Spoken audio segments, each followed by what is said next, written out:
I remember my first wholesale deal 15 years ago. It was $3,000 and I was so excited because not only did I prove to myself that I could do it, but at the same time, it was more than I made in a month at my day job. And after that deal, I continued to play small, doing wholesale deals that were between $1,500 and $5,000. Now, I started doing several of those consistently every month, so it was a great start on my path to financial freedom and becoming a millionaire by the age of 30. But here's the crazy thing. I was able to triple and quadruple my average wholesale profit, and the only thing I did different was I decided to make a conscious decision that I was only gonna do wholesale deals that made at least $10,000 per deal. So in this video, I'm gonna show you the 3 reasons why you need to stop doing small deals and how to set a minimum deal size. Coming up.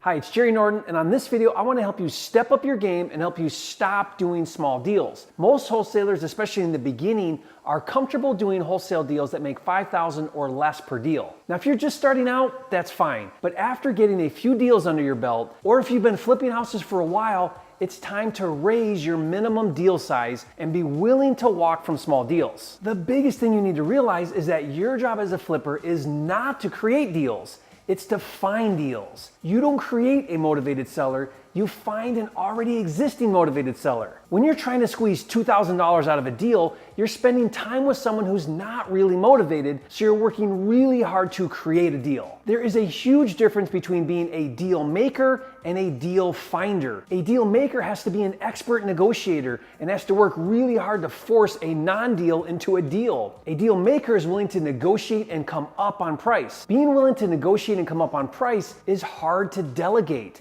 That's hard to outsource because the margins are too tight. Small deals are frustrating and stressful, and you end up working way too hard for skinny profits. A deal finder, on the other hand, is willing to walk from small deals and only focuses on deals that have good margins. This means you're only working with truly motivated sellers. Since you have minimum profit standards and you're unwilling to negotiate and come up on price, acquisitions becomes easier and requires less expert closing skills, which means as you grow your business, you can delegate and outsource. Let's cover the 3 reasons why you should avoid being a deal maker and instead be a deal finder, have a minimum deal size, and walk from small deals. But first, if we've never met, I'm Jerry Norton, and this channel is dedicated to helping you make more money right now in real estate. Not later in 10 or 20 years, or even 3 to 5 years, but right now so you can achieve true financial freedom and live your dream life. Consider subscribing to my channel and click the bell icon to get notified when new videos are released. The first reason why you should avoid small deals is because the small deals are the most difficult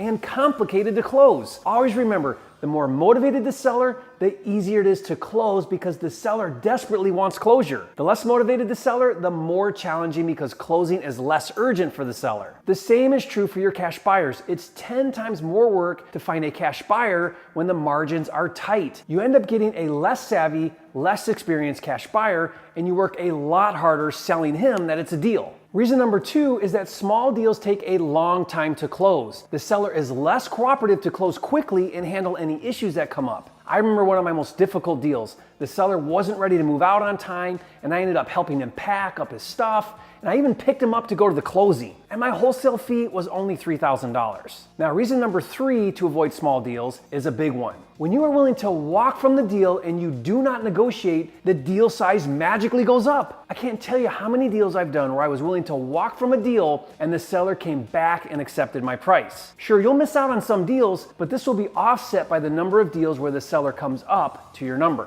When you budge from your number and you're willing to do a small deal, you have a scarcity mindset. You're saying to yourself, I better take this small deal because I don't believe I deserve a big deal, and I don't believe that there are other better deals out there, so I better take this deal. Instead, an abundance mindset believes you deserve a $20,000 wholesale fee, and if you miss out on this deal, there is another one right around the corner waiting for you. I recently was coaching 2 full-time wholesalers who were in the same market. Since I was coaching both of them on growing their businesses, I was able to compare each of their business models. One had a minimum wholesale deal size of $25,000, and the other would take any deal, even $3,000. The wholesaler that had the minimum deal size of $25,000 did 1/3 the number of transactions as the wholesaler who did small deals, but made twice as much money. And the wholesaler that only did big deals didn't go on any appointments. He had an acquisitions person close the deals. So he was not only making twice as much, but was outsourcing the work. Now the wholesaler who did the small deals personally went on all of his appointments, and not only was he making half as much, but he was working 10 times harder. Now, only you can decide what your minimum size deal should be. I suggest you look at your average size wholesale that you're doing right now and double it. So if right now you're currently averaging $7,500 per deal, make your new minimum deal size $15,000. Once your new average deal size becomes $15,000 per deal, increase it again. That's what I've done over the years, and I went from $1,500 per deal flipping junkers in Detroit when I first got started to now earning 6 figures per deal doing high-end flips. If you're brand new and you want to apply this concept already, make your minimum deal size $10,000. That will allow you right out of the gate to avoid doing $1,500 and $3,000 size deals that most new wholesalers do. And to really take your flipping business to the next level, even if you are brand new,